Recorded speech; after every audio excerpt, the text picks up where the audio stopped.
Hi, welcome to One Word a Day. I'm Sophie, your co-pilot into the universe of Chinese. We are going to continue on our journey to do one Chinese expression a day.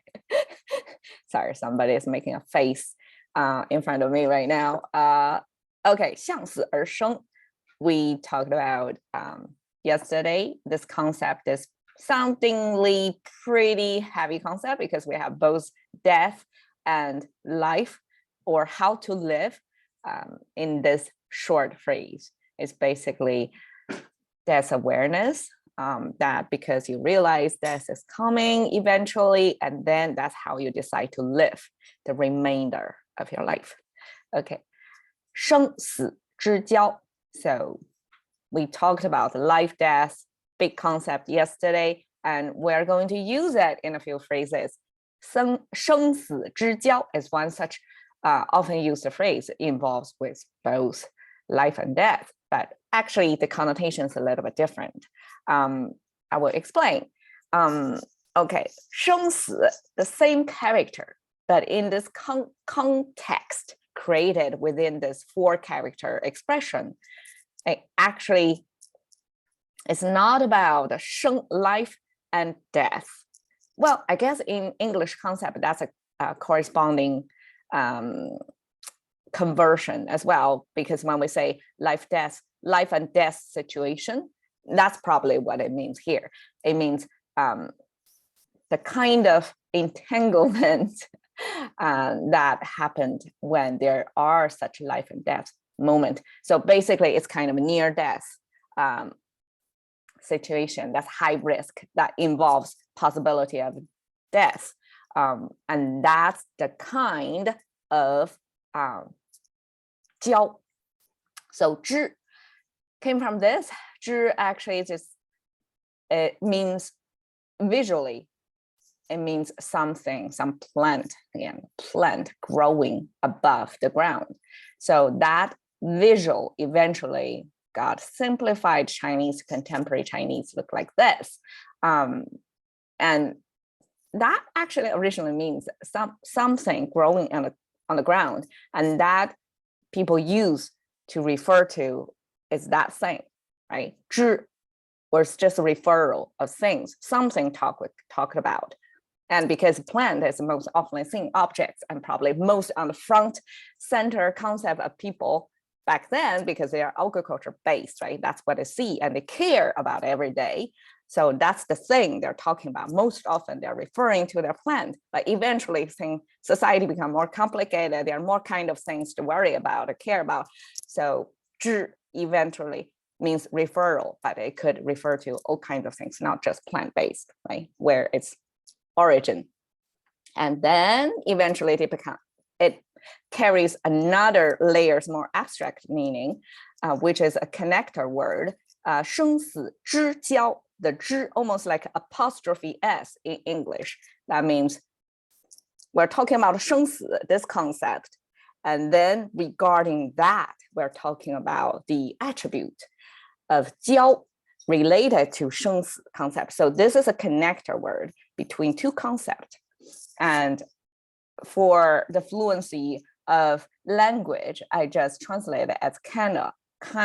So this means life, death, kinda. And 交, this concept came from this cross-leg human figure. You can totally see it, right? With arms like that, and then with the legs crossed, this human figure, this crossing leg posture, that becomes the origin of the concept of 交. 交 basically means intercept, something meeting, crossing path.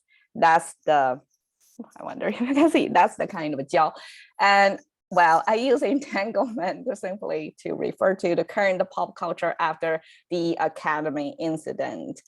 So many people are commenting about what happened there, the Chris Will incident, and then entanglement actually is a big catchword right now. So that's the kind of entanglement.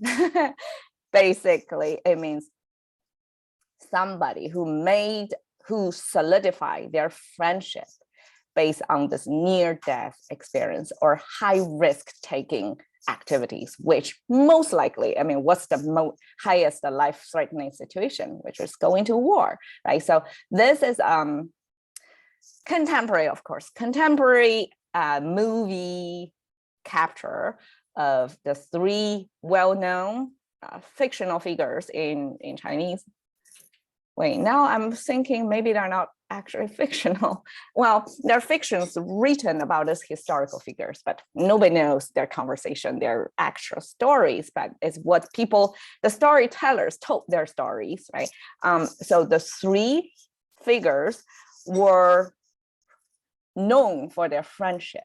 They tied the knot, so to speak, like to entangle their life together, like going on the same mission, which is to win the war for a particular force, because at that time, China were split into three major forces, and they were constantly at war with each other. And to survive or to win even, they have to bond closely together. That kind of death-based bonding process, especially men, I mean, it only be men back then, to going into war. So that's the kind of level of friendship. And you can see from their costumes, right? They are like this guy with a beard. If it's a heavily bearded figure, most likely it's a muscle guy. So it's a good with fighting, with physicals. And this guy also with long beard, but it's different stylized beard. So this figure is more, it's a muscle guy, but it also got brains as well. So it's kind of Renaissance man, so to speak. So, but they're using different weapons, I guess, different type of weapons. But like this is kind of person who can both be literate, be a thinker, but also a fighter. So this is a combo. This is a pure thinker figure. Zhuge Liang is his name. He's very well known of military maneuvering. So he came up with all sorts of tricks to use the minimum forces to fight big enemy and winning. So he was like a legendary figure in Chinese history. And you can see from the hairdo and the tiny little beard over there, that shows he's mostly a thinker, not so much a muscle guy. Okay, so that's the kind of friendship we're talking about. They're bonded together to endure this life-death situations and to win the war together. And I guess that can be relatable to contemporary, like if you're going to the army, your soldiers, people who are fighting alongside of you, that's the kind of 生死之交. Cash into the currency of thinking by one more today with Sophie. See you another day.